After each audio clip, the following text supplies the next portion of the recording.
হাসপাতালে স্বাস্থ্য পরীক্ষা শেষে বাসায় ফিরেছেন বিএনপি চেয়ারপারসন সাবেক প্রধানমন্ত্রী বেগম খালেদা জিয়া। রাতে এভার কেয়ার হাসপাতালে তার স্বাস্থ্য পরীক্ষা করা হয়। এর আগে সন্ধ্যা ৭টা ৪০ মিনিটে গুলশানের বাসভবন ফিরোজা থেকে রওনা হয়ে রাত ৮টার দিকে এভার কেয়ার হাসপাতালে পৌঁছান তিনি। পরে মেডিকেল বোর্ডের তত্ত্বাবধানে হয় স্বাস্থ্য পরীক্ষা। রাত ১১টা ৪০ মিনিটের দিকে তিনি বাসায় ফেরেন। এভার কেয়ার হাসপাতালে বিশেষজ্ঞ চিকিৎসক অধ্যাপক ডাক্তার শাহাবুদ্দিন তালুকদারের নেতৃত্বে একটি মেডিকেল বোর্ডের অধীনে বাসায় খালেদা জিয়া চিকিৎসাধীন।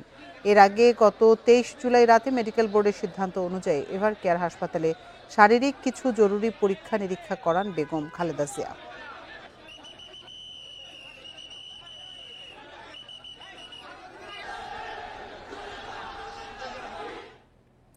রমজানের আগে ভোট, এর ৬০ দিন আগে তফসিল ঘোষণা। বৃহস্পতিবার নির্বাচন ভবনে সংসদ নির্বাচনের রোডম্যাপ ঘোষণা করেন কমিশন সচিব আখতার আহমেদ।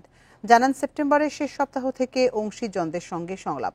২০২৬ সালের জানুয়ারির মধ্যে প্রবাসীদের পোস্টাল ভোটের যাবতীয় কার্যক্রম শেষ করবে কমিশন।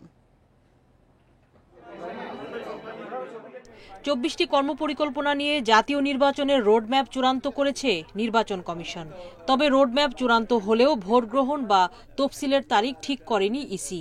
সচিব জানান, জাতীয় সংসদ ছাড়া অন্য কোনো নির্বাচন নিয়ে ভাবছে না ইসি। ভোট গ্রহণের তারিখের ৬০ দিন আগে আমরা তফসিল ঘোষণা করব। এখন ৬০ দিন এটা আমি বলতে পারি, কিন্তু ভোট গ্রহণের তারিখটা তো আমি জানি না। প্রধান উপদেষ্টা মহোদয়ের দপ্তর থেকে যে চিঠিটা দেওয়া হয়েছে, যে অনুরোধ করা হয়েছে, সেটাতে জাতীয় নির্বাচনের কথা বলা হয়েছে। কাজে এর বাইরে কথা বলার এখতিয়ার আমার নেই।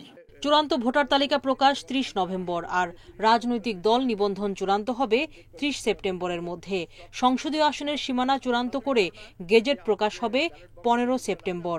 এছাড়া এবারই প্রথম ভোট দেওয়ার সুযোগ পাচ্ছেন প্রবাসীরা। যখন অংশীজনদের সাথে আমরা আলোচনা হবে, তখন তাদের যদি কোনো মতামত থাকে আমাদের নিশ্চয়ই বলবেন। এবং আমি তো বলেছি যে এটার সাথে সংযোজন হতে পারে, বিয়োজন হওয়ার কোনো সুযোগ নেই। Existing law and order situation এটা স্বরাষ্ট্র মন্ত্রণালয়ের বিষয়। আমাদের বিষয়টা হচ্ছে যে নির্বাচন সংক্রান্ত কার্যক্রম করে এগিয়ে নিয়ে যাওয়া। এছাড়াও গুরুত্বপূর্ণ বেশ কিছু আইন ৩০ সেপ্টেম্বরের মধ্যে শেষ করার আশা করছে ইসি। ২৯ আগস্ট থেকে ভোট গ্রহণের ৪ থেকে ৫ দিন আগে পর্যন্ত যাবতীয় নির্বাচনী প্রশিক্ষণ শেষ করবে ইসি। আমি কি জানি আগামী ১ ঘন্টা পরে আমার জীবনে কি দুর্ঘটনা ঘটবে না? প্রত্যেকটা জিনিসই চ্যালেঞ্জের, এবং প্রত্যেকটা জিনিসকে মোকাবেলা করার জন্য মানসিক প্রস্তুতি থাকতে হবে। এটাই হচ্ছে দৃঢ়তা। ১৫ নভেম্বর ত্রয়োদশ সংসদ নির্বাচনের বাজেট চূড়ান্ত হবে। নির্বাচনের ম্যানুয়াল, নির্দেশিকা, পোস্টার মুদ্রণ একই সময়ের মধ্যে। আইন শৃঙ্খলা পরিস্থিতি নিয়ে প্রথম সভা ২৫ সেপ্টেম্বর। নির্বাচনী সরঞ্জাম সংগ্রহ ও বিতরণ সম্পন্ন হবে ডিসেম্বরের মধ্যে। সুলতানা জাহান মিতু, ইন্ডিপেন্ডেন্ট নিউজ, ঢাকা। জুলাই সনদ প্রকাশের আগে নির্বাচনের রোডম্যাপ দিয়ে অন্তর্বর্তী সরকার প্রতিশ্রুতি ভঙ্গ করেছে বলে মন্তব্য করেছেন এনসিপির যুগ্ম আহ্বায়ক আরিফুল ইসলাম আদিব। বৃহস্পতিবার সন্ধ্যায় বাংলা মোটর কার্যালয়ে এ মন্তব্য করেন তিনি। বলেন, জুলাই সনদের খসড়া বাস্তবায়ন প্রক্রিয়া সম্পর্কে সুস্পষ্ট রোডম্যাপ না থাকা হতাশাজনক। এ সময় মুখ্য সংগঠক হাসনাত আব্দুল্লাহ বলেন, জুলাই পদযাত্রার মধ্য দিয়ে জনগণের মাঝে সুষ্ঠু নির্বাচনের আকাঙ্ক্ষা তৈরি হয়েছে। সে ধারাবাহিকতায় এবার উপজেলা পর্যায়ে বিচার সংস্কার, নতুন সংবিধান, গণপরিষদ নির্বাচন সহ বেশ কয়েকটি দাবিতে নতুন কর্মসূচি দেবে এনসিপি। যদিও জুলাই সনদের খসড়া সনদ বাস্তবায়নের প্রক্রিয়া সম্পর্কে পরিষ্কার কোনো রোডম্যাপ না থাকায় আমাদের হতাশ করেছে। ইতিমধ্যে জুলাই সনদ বাস্তবায়নের জন্য ৬টি উপায় ঐক্যমত কমিশন বলেছে, যার মধ্যে আমরা গণপরিষদ নির্বাচন দাবি জানিয়েছি। একটি সুষ্ঠু, নিরপেক্ষ, অবাধ, অন্তর্ভুক্তিমূলক নির্বাচন আয়োজনের জন্য মানুষের যে আকাঙ্ক্ষা তৈরি হয়েছে, আমরা সেটি মানুষের মধ্যে দেখতে পেয়েছি। এখন আমরা উপজেলায় পর্যায়ে আমরা আমাদের কার্যক্রম প্রসারিত করতে চাই। দেশের মানুষ অনিশ্চয়তা থেকে বের হতে নির্বাচন চাচ্ছে বলে মন্তব্য করেছেন বিএনপি মহাসচিব মির্জা ফখরুল ইসলাম আলমগীর। বলেন, শুধু রাজনৈতিক দলগুলোই যে নির্বাচন চাচ্ছে তা নয়, সব শ্রেণী পেশার মানুষই দ্রুত সময়ের মধ্যে নির্বাচন চাচ্ছে।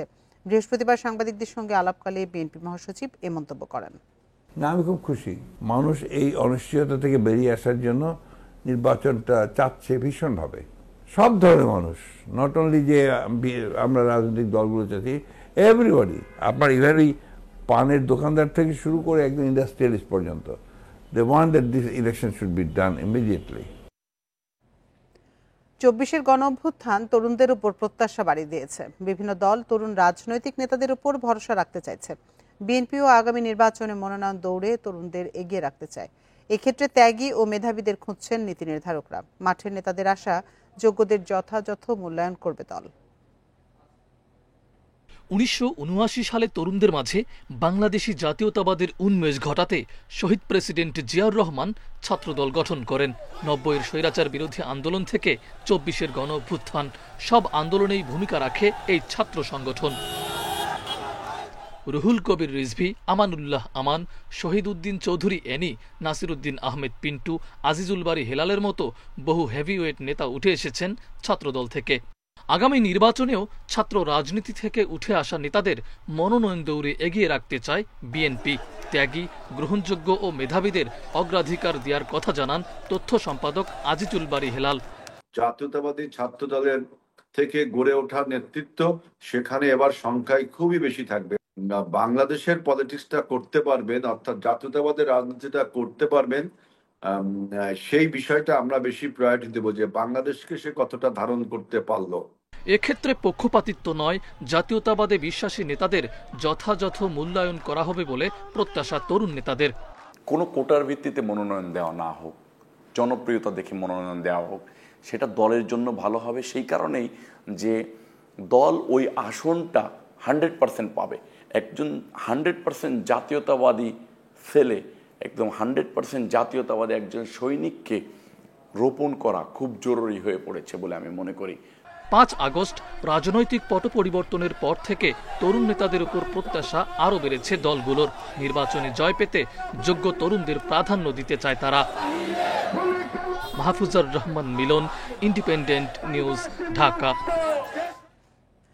3 দফা দাবিতে দেশের সব প্রকৌশল বিশ্ববিদ্যালয়ে কমপ্লিট শাটডাউন কর্মসূচি ঘোষণা শিক্ষার্থীদের। প্রকৌশল অধিকার আন্দোলনের ব্যানারে পরবর্তী নির্দেশনা না দেওয়া পর্যন্ত সারা দেশের ক্যাম্পাসগুলোতে এই কর্মসূচি পালন করবেন শিক্ষার্থীরা।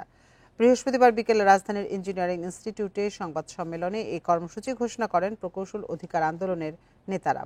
তারা জানান, বিএসসি ব্যতীত কেউ ইঞ্জিনিয়ার নয় এবং সরকারি প্রকৌশলী পদে 33% পদোন্নতি অযৌক্তিক।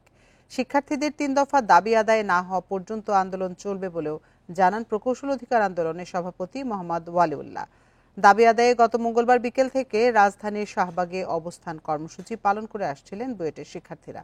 গতকাল বেলা 11টার দিকে পূর্ব ঘোষিত কর্মসূচির অংশ হিসেবে শাহবাগ মোড় অবরোধ করেন শিক্ষার্থীরা। পরে প্রধান উপদেষ্টার বাসভবন যমুনার দিকে যেতে শুরু করলে বাধা দেয় পুলিশ। পরে পুরো এলাকা রণক্ষেত্রে পরিণত হয়। ক্যাম্পাসগুলোতে পরবর্তী নোটিশ না দেওয়া পর্যন্ত কমপ্লিট শাটডাউন চলবে। 2 নম্বরে, আমাদের সামনের সপ্তাহে সকল বিভাগে প্রকৌশলী বিভাগীয় সমাবেশ সম্পূর্ণ হবে। সপ্তাহ শেষে প্রকৌশলীদের একটি জাতীয় সমাবেশ আমরা সম্পূর্ণ করব। প্রকৌশলী অধিকার আন্দোলনের 3 দফা এবং হেনস্থার প্রতিবাদে গাজীপুরে সড়ক ও রেলপথ অবরোধ করে বিক্ষোভ করেছেন ডিপ্লোমা প্রকৌশলীরা। বৃহস্পতিবার বিকেলে ডিপ্লোমা প্রকৌশলী কল্যাণ ফাউন্ডেশনের উদ্যোগে এই কর্মসূচি পালন করা হয়। শুরুতে ডিপ্লোমা প্রকৌশলীরা শিমুলতলী রোডের মিস্টের সামনে থেকে মিছিল বের করেন। পরে ভুরুলিয়া গিয়ে ঢাকা রাজশাহী রেলপথ অবরোধ করেন বিক্ষোভকারীরা। পরে মিছিল নিয়ে জয়দেবপুরে শিববাড়ি মোড় অবরোধ করেন তারা। এই সময় সড়কে যান চলাচল বন্ধ হয়ে যাওয়ায় ভোগান্তিতে পড়ে মানুষ।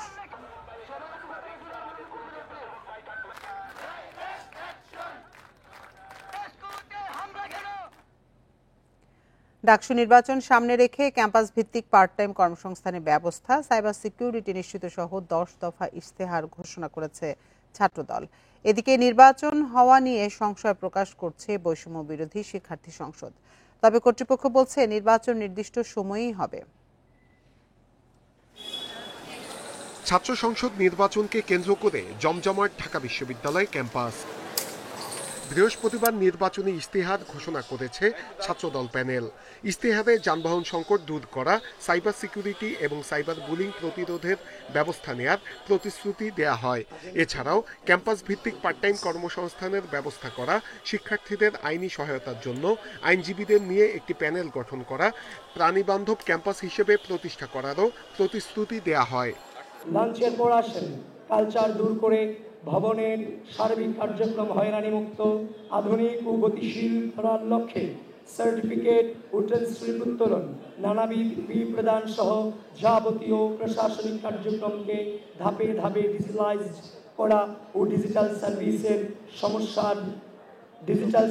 সমস্যার জন্য ডিজিটাল সাপোর্ট ডেস্ক তৈরি করা। এদিকে বৈষম্য বিরোধী শিক্ষার্থী সংসদের প্রার্থীরা জানান, আচরণবিধি লঙ্ঘনের অভিযোগ দেয়া হলেও কোনো ব্যবস্থা নেওয়া হয় না। আমরা দেখছি যে অনেকে সেসব বিধিমালা মানছে না, যেমন এটাও সত্য, আবার বিশ্ববিদ্যালয় প্রশাসন তাদের বিরুদ্ধে ব্যবস্থা নিচ্ছে না। সেক্ষেত্রে আসন্ন ইলেকশন দিন নিয়ে আমরা আশঙ্কা করছি, শিক্ষার্থীরা আশঙ্কা করছে। এদিকে ছাত্র শিবিরের প্রার্থীরা অভিযোগ করেন, ব্যানার ভাঙচুরের ঘটনায় এখনো কোনো ব্যবস্থা নেয়নি প্রশাসন। একটা মাল্টিকালচারাল ইনস্টিটিউশন হবে আমাদের ঢাকা বিশ্ববিদ্যালয়। একই সাথে আমরা বারবার উদ্বিগ্নতা প্রকাশ করছি বিশ্ববিদ্যালয়ে আমাদের নির্বাচন কমিশনের সামগ্রিক তাদের অ্যাক্টিভিটি এবং তাদের পক্ষপাতিত্বমূলক আচরণ দেখে। তবে প্রধান নির্বাচনী কর্মকর্তা বলছেন, ভোট নিয়ে কোনো শঙ্কা নেই, অভিযোগ এলেই ব্যবস্থা নেওয়া হচ্ছে। নির্বাচনের পরিবেশ এখন পর্যন্ত সন্তোষজনক। আচরণবিধি আমরা একটা অভিযোগ পেয়েছিলাম, আমরা সাথে সাথে আমরা তদন্ত কমিটি করে দিয়েছি, বিশেষ করে চারুকলায়। যখন যেখানে আমরা পাচ্ছি যে টিএসসি যে আচরণবিধি লঙ্ঘনের ছিল, আমাদের টাস্ক ফোর্সের প্রধান তাকে চিঠি দিয়েছে কারণ দর্শানোর। আগামী 9 সেপ্টেম্বর অনুষ্ঠিত হবে ডাকসু নির্বাচন। নূরে আলম, ইন্ডিপেন্ডেন্ট নিউজ, ঢাকা। চট্টগ্রাম বিশ্ববিদ্যালয় কেন্দ্রীয় ছাত্র সংসদ চাকসু নির্বাচন আগামী 12 অক্টোবর বৃহস্পতিবার বিকেলে এই নির্বাচনের তফসিল ঘোষণা করেন চাকসুর প্রধান নির্বাচন কমিশনার অধ্যাপক ডক্টর মনিরুদ্দিন।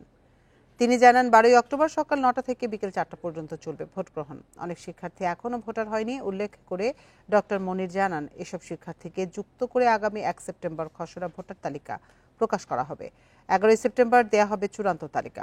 1966 সালে চট্টগ্রাম বিশ্ববিদ্যালয় প্রতিষ্ঠার পর 1970 সালে প্রথম চাকসু নির্বাচন হয়। সর্বশেষ নির্বাচন হয় 1990 সালের 8 ফেব্রুয়ারি। এই তফসিল অনুসারে 1 তারিখ সোমবার, সেপ্টেম্বরের 1 তারিখ খসড়া ভোটার তালিকা প্রকাশ। আমাদের ভোট গ্রহণ হবে অক্টোবরের 12 তারিখ রবিবার। সাবেক মন্ত্রী লতিফ সিদ্দিকী, ঢাকা বিশ্ববিদ্যালয়ের অধ্যাপক শেখ হাফিজুর রহমান কার্জন ও সাংবাদিক মঞ্জুরুল আলম পান্নাকে গ্রেপ্তার করেছে ডিবি। তাদের সন্ত্রাস বিরোধী আইনের মামলায় গ্রেপ্তার দেখানো হয়েছে। বৃহস্পতিবার ঢাকা রিপোর্টার্স ইউনিটিতে মঞ্চ ৭১-এর আলোচনায় যোগ দেওয়ার পর তাদের অবরুদ্ধ করে রাখেন জুলাই যোদ্ধারা। পরে পুলিশের হাতে তুলে দেয়া হয় তাদের।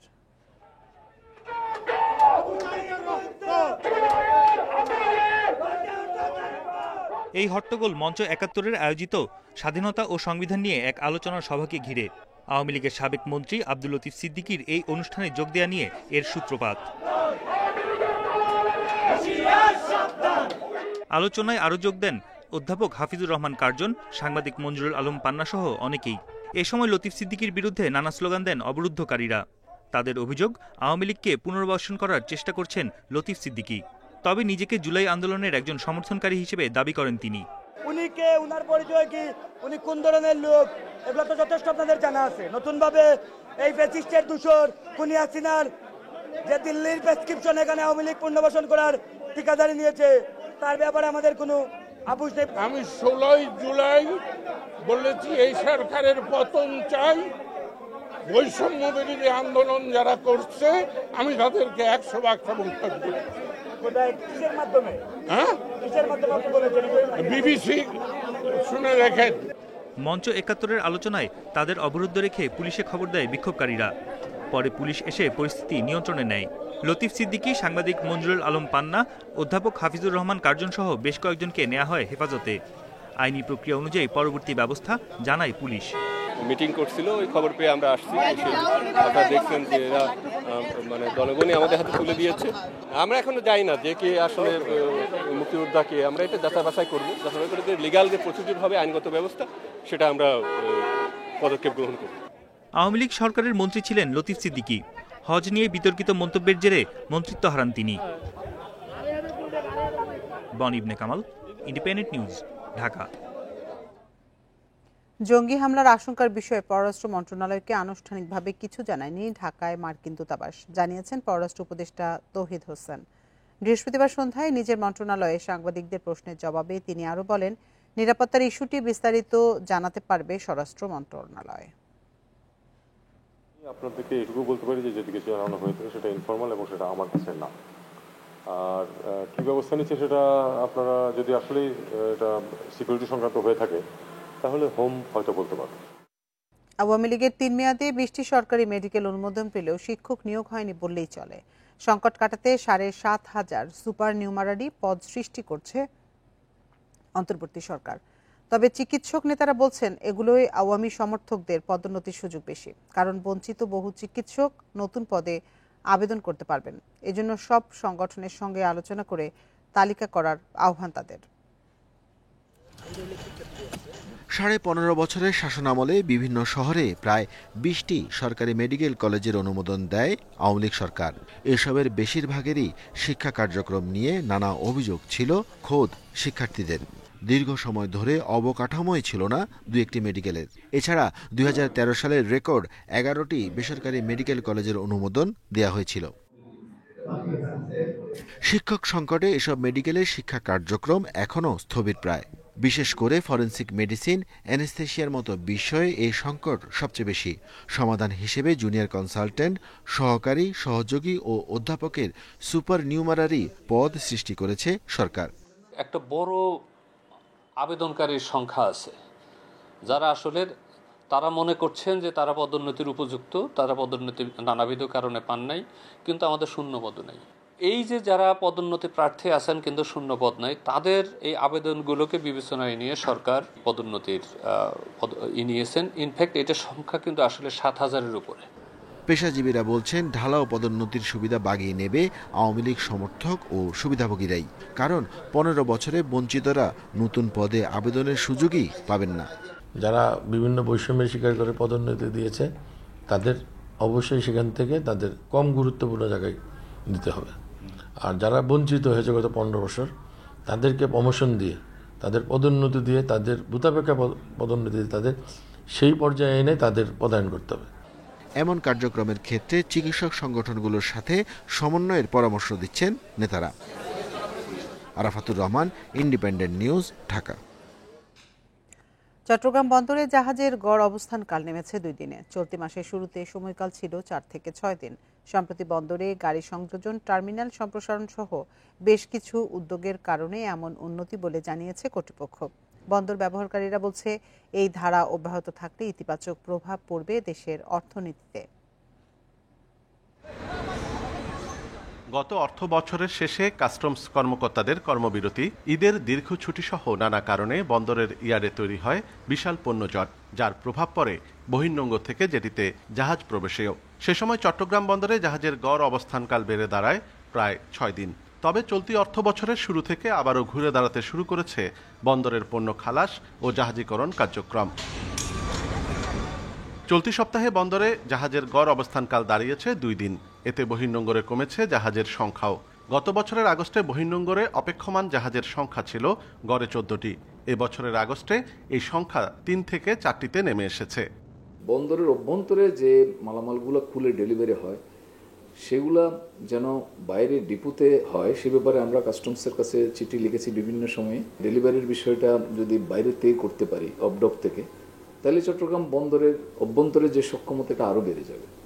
বিশেষজ্ঞরা বলছেন বন্দরে পণ্য উঠানামায় গতি বজায় রাখতে কৌশলী সিদ্ধান্ত নিতে হবে কর্তৃপক্ষকে। ছোট জাহাজে পণ্য পরিবহনের চেয়ে বড় জাহাজকে উৎসাহিত করতে হবে। বন্দরকে ক্যালকুলেট করতে হবে খুবই মেথডিক্যালি, আমার কয়টা জাহাজে বার্থিংয়ে আছে, কয়টা ওয়েটিংয়ে আছে, পথে কয়টা আছে এবং এখানে কয়টা লাগবে এবং ক্যাপাসিটি কী আছে, এটা ক্যালকুলেট করে তাকে যৌক্তিকভাবে জাহাজের সংখ্যা নির্ধারণ করতে হবে। গড় অবস্থানের সময় কমলে বিশ্বে বন্দরের সুনাম আরও বাড়বে বলে মনে করেন বন্দর ব্যবহারকারীরা। অনেক সময় দেখা যায় যে আমাদের যে জোয়ার ভাটার যে একটা মাঝখানে যে একটা দীর্ঘ সময়, অনেক সময় জাহাজগুলো কিন্তু তার কাজ শেষ করে অলস সময় বসে থাকতে হয় আবার জোয়ারের জন্য, সেই সময় তাকে আবার জাহাজ বের করতে হবে। বা আমরা যে নতুনভাবে যে আমরা চিন্তা ভাবনা করি সেই চিন্তা ভাবনার মধ্যে কিন্তু আমাদের এই পরিবর্তনগুলো আনতে হবে। চট্টগ্রাম বন্দরে বর্তমানে কন্টেইনার ধারণ ক্ষমতা প্রায় 59,000 একক। কয়েকটি ইয়ার্ড সংস্কার ও সম্প্রসারণের মাধ্যমে বন্দরের এই ধারণ ক্ষমতা ৬২,০০০-এ নিয়ে যাওয়ার পরিকল্পনা রয়েছে কর্তৃপক্ষের। অনুপম শীল, ইন্ডিপেন্ডেন্ট নিউজ, চট্টগ্রাম। সংস্কারের অভাবে বেহাল লক্ষ্মীপুর থেকে ঢাকা চট্টগ্রাম মহাসড়কে যাওয়ার ৪০ কিলোমিটার সড়ক খানাখন্দের কারণে যানবাহন নষ্ট হওয়া ছাড়াও প্রায়ই ঘটছে দুর্ঘটনা। ৩ বছরে সেখানে দুর্ঘটনায় অর্ধশতাধিক মৃত্যু ও ৫ শতাধিক আহত হয়েছে। তবে সড়ক ও জনপথ বিভাগ বলছে এরই মধ্যে ৩৭৭ কোটি টাকার 4 লেন প্রকল্পের দরপত্র আহ্বান করা হয়েছে। লক্ষ্মীপুর থেকে ঢাকা চট্টগ্রাম মহাসড়কে যাওয়ার আঞ্চলিক সড়কের চিত্র এটি। বেহাল দশায় চন্দ্রগঞ্জ থেকে রায়পুর ফরিদগঞ্জ পর্যন্ত প্রায় ৪০ কিলোমিটার সড়ক। গুরুত্বপূর্ণ সড়ক দিয়ে প্রতিদিন যাতায়াত করে কয়েক হাজার যানবাহন। মহাসড়কটি সবশেষ ৮ বছর আগে মেরামত করা হয়। পরে সড়কটি ক্ষতিগ্রস্ত হলে দেয়া হয় ইটের সলিং। সময়ের সাথে সাথে যা পরিণত হয়েছে ধুলাবালিতে। গাড়ি চালকরা বলছেন ১ ঘন্টার পথ যেতে সময় লাগছে ৪ ঘন্টা। এছাড়া প্রায়ই গাড়ি নষ্ট হয়ে ভোগান্তিতে পড়ছেন তারা। নিম্নমানের বিটুমিন দিয়ে এই রাস্তাগুলো করা হয় বিধায় এগুলো নষ্ট হয়ে যেতে তাড়াতাড়ি, আর নামমাত্র মেরামত করা হয় সেটাও সরের কিছু ইট দিয়ে। রাস্তার এরকম দুর্গত, আমরা ঠিকমতো গাড়ি চালাতে পারি না। আমাদের গাড়িটা বিভিন্ন জায়গায় যাত্রী নিয়ে পোল্টি খাইয়ে পড়ে যায়। এবছরের ফেব্রুয়ারিতে ১৮ কিলোমিটার অংশ 4 লেন করতে ৩৭৭ কোটি টাকার দরপত্র আহ্বান করা হয়। তবে ৭ মাসেও অগ্রগতি নেই। প্রকল্প বাস্তবায়নের দাবিতে নানা বিক্ষোভ কর্মসূচি পালন করছেন স্থানীয়রা। শূন্য অবস্থা, বিভিন্ন জায়গায় বড় বড় গর্ত, মানুষ চলাচলে অনেক অসুবিধা, গাড়ি ঘোড়া দুর্ঘটনার শিকার হচ্ছে, অনেক মানুষ ক্ষতিগ্রস্ত হচ্ছে। গাড়ি বলতে যায়, পাবলিক ঠেলি উঠান লাগে, যাত্রী নামা করা লাগে। 4 লেন প্রকল্পের দরপত্র যাচাই বাছাই শেষে দ্রুত কাজ শুরুর আশা সড়ক বিভাগের। ইতিমধ্যে টেন্ডার আহ্বান করা হয়েছে। টেকনিক্যাল ইভ্যালুয়েশন ইতিমধ্যে পাঠানো হয়েছিল, আবার কিছু কোয়ারি দিয়েছিল। কোয়ারি সলভ করে গত 20 তারিখে, এই মাসের 20 তারিখে আবার আমাদের চিফ ইঞ্জিনিয়ারের কাছে এটা প্রেরণ করা হয়েছে। চিফ ইঞ্জিনিয়ারের অনুমোদন দিলে আমরা ফাইন্যান্সিয়াল ওপেন করব। এটা অনুমোদন হওয়ার পরে আমরা কাজের দেশ প্রদান করব। দুর্ঘটনায় প্রাণহানি ও জনদুর্ভোগ কমাতে দ্রুত সড়কটি সংস্কারের দাবি স্থানীয়দের। Independent news. এ নিয়ে বিস্তারিত জানাতে লক্ষ্মীপুর থেকে আমাদের সঙ্গে যোগ দিচ্ছেন সহকর্মী আব্বাস হোসেন। আব্বাস, এই 40 কিলোমিটার সড়ক মেরামতের বিষয়ে সড়ক ও জনপথ বিভাগ কি বলছে? কোনো পদক্ষেপ নিয়েছে তারা?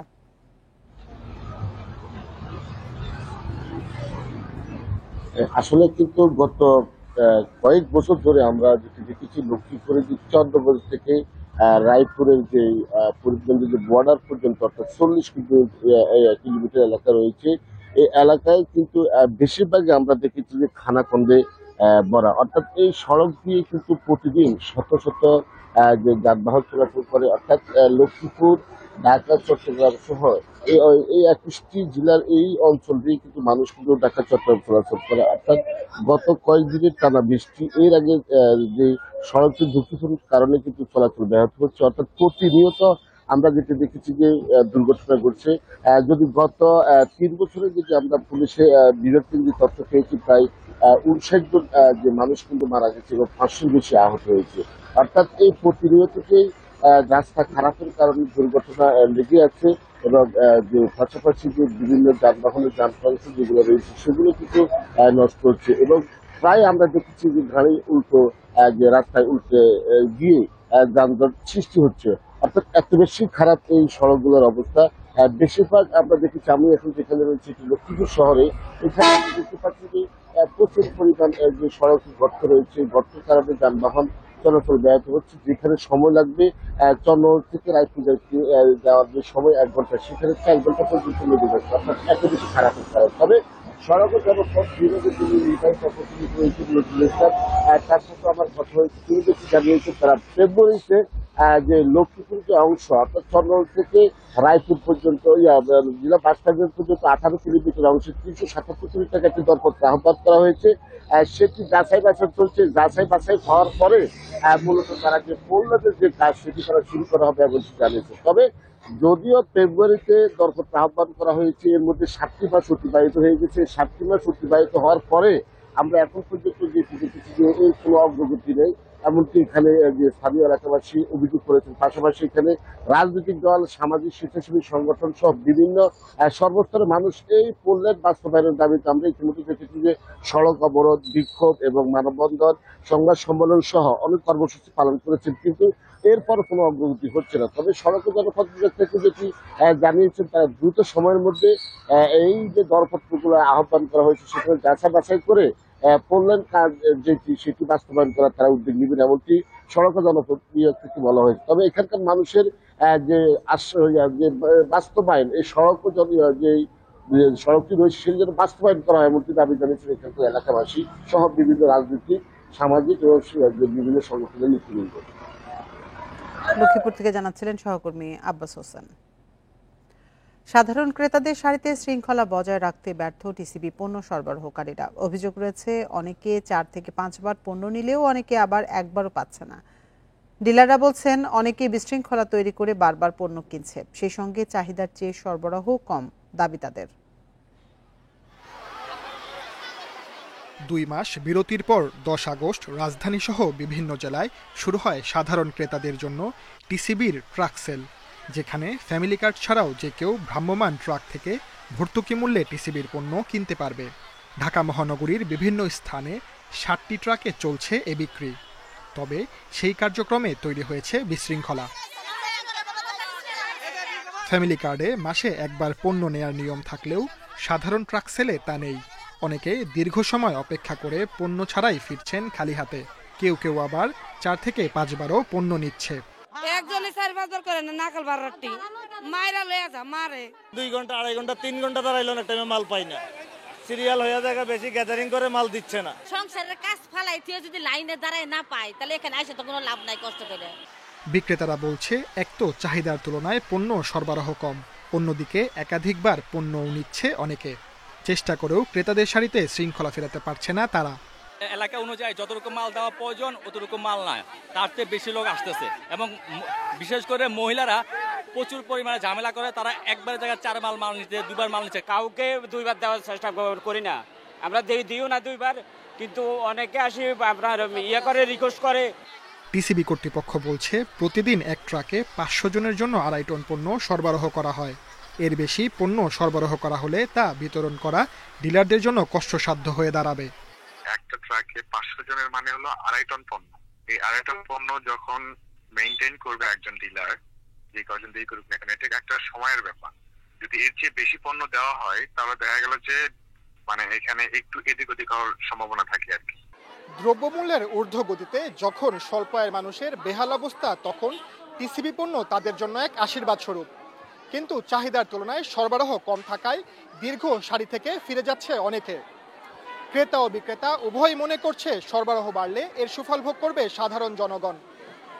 Sajjad Hossain, independent news, Dhaka.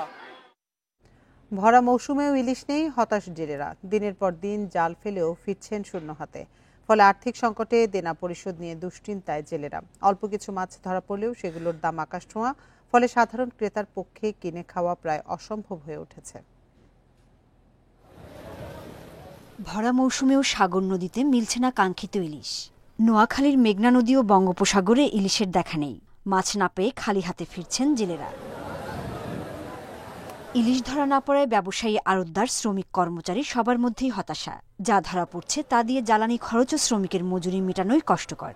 ভরা মৌসুমে এর আগে কখনো ইলিশের এমন আকাল দেখেননি জেলেরা। ক্রেতারাও চড়া দামে ইলিশ না কিনতে পেরে হতাশ। কেনার মতো আমাদের সামর্থ্য নাই। 1 পণ মাছ আগে আসছিল 80,000 টাকা, এখন 3 লক্ষ টাকা মাছের দাম। যে সময়টা সামনের দিকে আছে এই সময় থেকে মাছ হবে কিনা সেটাও আল্লাহ পাকে ভালো জানে। দেশে যে পরিমাণ ইলিশ পাওয়া যায় তার 3 ভাগের 1 ভাগ আসে ভোলা থেকে। কিন্তু এবছর ইলিশ না পাওয়ায় আর্থিক সংকটে জেলেরা। ঋণ পরিশোধ নিয়ে দুশ্চিন্তায় তারা। আমাদের এই সময় নদীতে মাছ থাকে, কিন্তু এই বছর নাই। এখন দেখা গেছে সরকারের মাধ্যমে যে অনুদানটা আসে, এই অনুদানটা দেখা গেছে জেলেরা যদি পাইতো তাহলে ভালো হইতো। মৎস্য বিভাগ বলছে সাগরের মুখে শতাধিক ডুবোচর রয়েছে। এজন্য ইলিশ মেঘনার মোহনায় ঢুকতে না পারায় নদীতে মাছের পরিমাণ কম। তবে পানি বাড়লে মাছ পাওয়ার আশা মৎস্য কর্মকর্তাদের। শতাধিক ডুবোচরে এই জায়গাটা কিন্তু ব্লক হয়ে গিয়েছে, যার কারণে কিন্তু যে গভীরতাটা এটা কিন্তু কমেছে। এই কমার কারণে কিন্তু ইলিশ মাছটা উপরের দিকে মাইগ্রেট করতে পারে না। অন্য সময় দেখা যাচ্ছে যে জুন মাসে মাছটা আসতো, কিন্তু এখন আরো পানি না বাড়লে মাছটা আসতে পারবে না। 2024-25 অর্থ বছরে ভোলা জেলায় ইলিশ উৎপাদনের লক্ষ্যমাত্রা ধরা হয়েছে 1,82,000 মেট্রিক টন। সোহেলি জাহান, ইন্ডিপেন্ডেন্ট নিউজ। বর্ষার সৌন্দর্য উপভোগে নেত্রকোনার হাওড়াঞ্চলে এখন লাখো পর্যটকের সমাগম, কিন্তু নৌযানগুলোতে পর্যাপ্ত সুরক্ষা ব্যবস্থা না থাকায় প্রায়ই ঘটছে দুর্ঘটনা। ঝুঁকি নিয়ে চলাচল করছেন স্থানীয়রাও। চলতি মাসেই মারা গেছেন 2 জন। গত 5 বছরে নৌকাডুবিতে প্রাণহানি অর্ধশতাধিক। বছরের প্রায় 6 মাস নেত্রকোনার হাওড় অঞ্চলের যোগাযোগের প্রধান মাধ্যম নৌপথ। স্কুল, কলেজ, হাটবাজার সহ সব কাজে নৌকায় চলাচল করতে হয় স্থানীয়দের। পর্যটকদেরও ভরসা এটি। কিন্তু অধিকাংশ নৌযানে লাইফ জ্যাকেট সহ সুরক্ষামূলক কোনো ব্যবস্থা নেই। অগ্নি দুর্ঘটনা ঘটলে নেই নেভানোর সরঞ্জাম। ফায়ার সার্ভিস জানায়, গত 5 বছরে জেলায় নৌকা ডুবে প্রাণ হারিয়েছেন 55 জন। এর মধ্যে পর্যটক 18 জন। নিহতদের বেশিরভাগই নারী, শিশু ও শিক্ষার্থী। আমরা হাওড়ে মানুষ নৌকায় চলাচল করি, কিন্তু একটা নৌকা মানে কোনো লাইফ জ্যাকেট নাই। আমরা তাই খুব ঝুঁকিপূর্ণ অবস্থা আমাদের আছে। মদন, মোহনগঞ্জ, খালিয়াজুড়ি, কলমাকান্দা উপজেলায় প্রায় 115 কিলোমিটার দীর্ঘ নৌপথে প্রায় 3000 নৌযানের চলাচল। দুর্ঘটনা এড়াতে প্রশিক্ষণ ও সুরক্ষামূলক ব্যবস্থার দাবি স্থানীয়দের। যে সাঁতার জানে না, ট্রলারে ওঠার পরে অনেক সমস্যা হয়। এরপরে ধরুন যদি ট্রলারটা ডুবে যায়, যে ওইখান থেকে যে কোনো নিরাপত্তার ব্যবস্থা ওইটা বলতেই নাই। নৌকা যাই, মনে ঝড় বৃষ্টি আসলে মনে করেন যে তুফান আসে, বান আসে, নৌকাতে ডুবে যায়, মানে বাঁচানোর মতো সরকারি মানুষ এমন আসে না, নাই। জেলা প্রশাসক বলছে, লাইফ জ্যাকেট থাকলেও অনেক সময় যাত্রীরা ব্যবহার করতে চান না। এছাড়া অতিরিক্ত যাত্রী পরিবহনের কারণেও দুর্ঘটনা ঘটছে। লাইফ জ্যাকেট সরবরাহ করতে পারি, এই ব্যবস্থাগুলো করতে পারি, তো সেই ব্যবস্থাগুলো কিন্তু আমাদের জনগণ কিন্তু এত স্বচ্ছন্দ না যে তারা লাইফ জ্যাকেট নিয়ে তারা পারাপার হবে প্রতিনিয়ত, সেটা কিন্তু নয়। তারপরে আমরা বরং ফায়ার সার্ভিসকেই বরং অ্যাক্টিভ করব। বর্ষা মৌসুমে হাওড়া এলাকায় প্রায় 5 লাখ পর্যটকের সমাগম। এ সময় স্থানীয় সহ 12 লাখের বেশি মানুষ ঝুঁকি নিয়ে নৌপথে চলাচল করেন। Independent news. আর এই ছিল এখনকার সংবাদে। এতক্ষণ সাথে থাকার জন্য ধন্যবাদ সবাইকে।